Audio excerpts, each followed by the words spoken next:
ഓം ശ്രീനാരായണ പരമഗുരവേ നമഃ. ഉണ്ണികൾക്കു 108 ഗുരുദേവ കഥകൾ. അധ്യായം 82.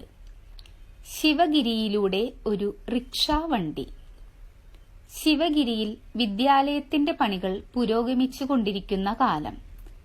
സമയം കിട്ടുന്നതിനനുസരിച്ച് ഗുരുദേവൻ അവിടെ ചെന്ന് പണികളെല്ലാം നേരിൽ കാണാറുണ്ടായിരുന്നു. അന്ന് അവിടേക്ക് പോകുവാൻ റോഡൊന്നും ഉണ്ടായിരുന്നില്ല. കൂർത്തുമൂർത്ത പാറക്കഷ്ണങ്ങൾ നിറഞ്ഞ ഒരു വെട്ടുവഴി മാത്രമായിരുന്നു അവിടേക്കുള്ള ഒരേ ഒരു മാർഗം. ഒരു ദിവസം സ്വാമികൾ അവിടെ പോയി തിരിച്ചു വന്നു. അപ്പോൾ സ്വാമിയുടെ മൃദുവായ പാദങ്ങൾ കീറിമുറിഞ്ഞ് ചോര വാർന്നൊഴുകുന്നത് ശിഷ്യന്മാരിൽ ചിലർ കണ്ടു. അവർക്കത് സഹിക്കുവാൻ കഴിഞ്ഞില്ല.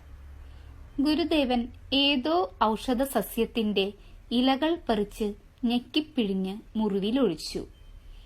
അതോടെ രക്തപ്രവാഹം നിലച്ചു. എങ്കിലും അക്കൂട്ടത്തിലുണ്ടായിരുന്ന ഒരു ഗൃഹസ്ഥ ശിഷ്യന്റെ മനസ്സ് അതു കണ്ട് വീണ്ടും വീണ്ടും നീറിക്കൊണ്ടിരുന്നു. പ്രാക്കുളത്തുകാരനായ പുതുവേലിൽ അയ്യൻ കേശവനായിരുന്നു ആ ഗുരുഭക്തൻ. പിറ്റേന്ന് തിരക്കൊഴിഞ്ഞ സമയത്ത് കേശവൻ ഗുരുദേവനെ കാണുവാൻ ചെന്നു. ഗുരുദേവൻ ശിഷ്യനെ നോക്കി മൃദുവായി മന്ദഹസിച്ചു. എന്താ കേശവ, എന്താണ് വന്നത്? ഒരു പ്രത്യേക കാര്യത്തിനു അനുവാദം വാങ്ങുവാൻ വന്നതാണ്. പണച്ചെലവുണ്ടാകുന്ന കാര്യം വല്ലതുമാണോ? പണച്ചെലവുണ്ടായാലും മനസ്സിന് ആനന്ദമുണ്ടാക്കുന്ന കാര്യമാണ്. എന്താണ് കേശവന്റെ ആഗ്രഹം? ഒരു റിക്ഷാവണ്ടി വാങ്ങി അങ്ങേക്കു സമർപ്പിക്കണമെന്നതാണ് എന്റെ ആഗ്രഹം. നാം ഇപ്പോൾ സുഖമായി നടന്നു പോയിക്കൊണ്ടിരിക്കുകയാണല്ലോ. അതിന് ഭംഗം വരുത്തണോ? ഇന്നലെ അങ്ങയുടെ കാലുകൾ കല്ലുകൊണ്ടു കീറിമുറിഞ്ഞ് ചോരയൊലിക്കുന്നത് നേരിൽ കാണാനിടയായി. അതൊക്കെ എത്ര നിസാരം! നാം വേളിമലയിലും മരുത്വാമലയിലും അരുവിപ്പുറത്തുമൊക്കെ ജീവിച്ചിരുന്നപ്പോൾ അവിടെയെല്ലാം കല്ലും മുള്ളും കാടുമേടുമൊക്കെ ഉണ്ടായിരുന്നു. അതിനേക്കാളൊക്കെ എത്ര ഭേദമാണ് ഇവിടത്തെ സ്ഥിതി. ഇവിടെ പൂമെത്ത വിരിച്ചതുപോലുള്ള മണ്ണല്ലേ ഉള്ളത്. ഗുരു ഉള്ളു തുറന്ന് ചിരിച്ചു. എങ്കിലും എന്റെ ജീവിതത്തിലെ വലിയൊരു ആഗ്രഹമാണ്. അങ്ങ് അതിനനുവദിക്കണം. കേശവൻ വീണ്ടും അപേക്ഷിച്ചു. റിക്ഷയാകുമ്പോൾ അതു വലിക്കാനും ആളുവേണ്ടേ? ഒരു മനുഷ്യനെ മറ്റൊരു മനുഷ്യൻ വലിച്ചു കൊണ്ടുപോകണം. അതു പാപമല്ലേ?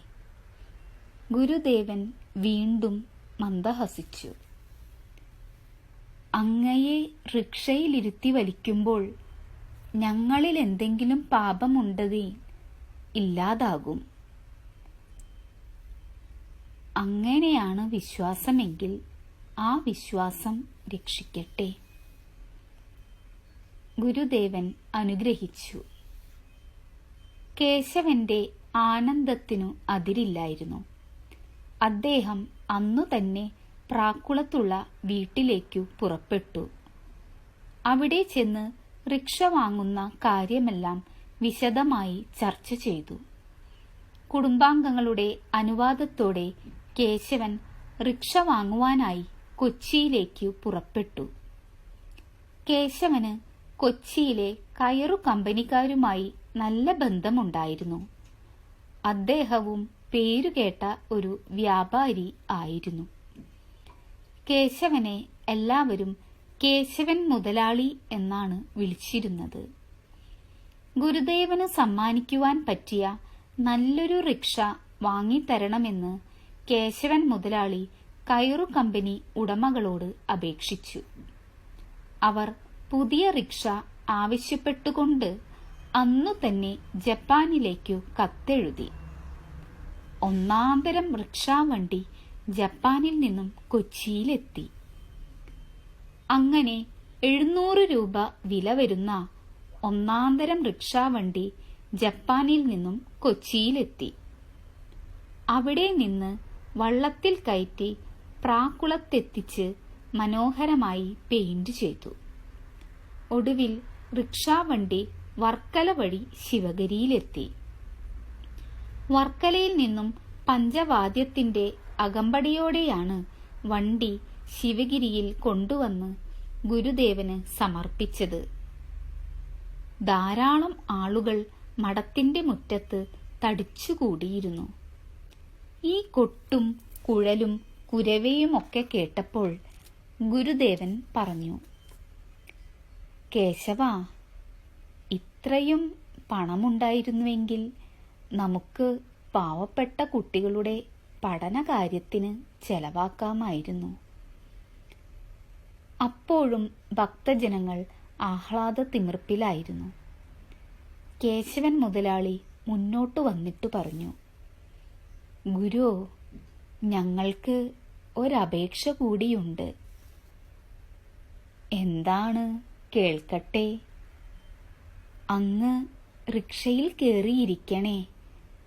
ആദ്യത്തെ വലി ഞങ്ങൾ തന്നെ വലിക്കും. ഓഹോ, അതിനെന്താ, നിങ്ങളുടെ ആഗ്രഹം സഫലമാകട്ടെ. ഗുരുദേവൻ മന്ദഹാസത്തോടെ റിക്ഷാവണ്ടിയിൽ കയറിയിരുന്നു.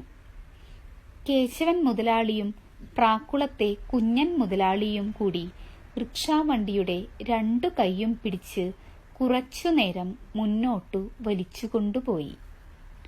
പിന്നെ അവിടെയൊരു തടിപ്പാലം ഉണ്ടായിരുന്നതുകൊണ്ട് അവിടെ നിർത്തി. അപ്പോൾ ഗുരുദേവൻ ഫലിത രൂപത്തിൽ പറഞ്ഞു, ഇപ്പോൾ നിങ്ങളുടെ ആശ സാധിച്ചില്ലേ? ഇനി വേറെ ആരെങ്കിലും വണ്ടി വലിച്ചുകൊള്ളും. അതു കേട്ടതോടെ 2 പേരും വണ്ടി വലിയിൽ നിന്നു പിന്മാറി. പിന്നെ റിക്ഷ വലിക്കാൻ വന്നത് ശിവഗിരി ആശ്രമത്തിലെ അന്തേവാസികളായിരുന്നു. അങ്ങനെ ഒരു ഉത്സവ ഛായയോടെ റിക്ഷാവണ്ടിയുടെ ഉദ്ഘാടനം നടന്നു. ശേഷം ഭാഗം തുടരും.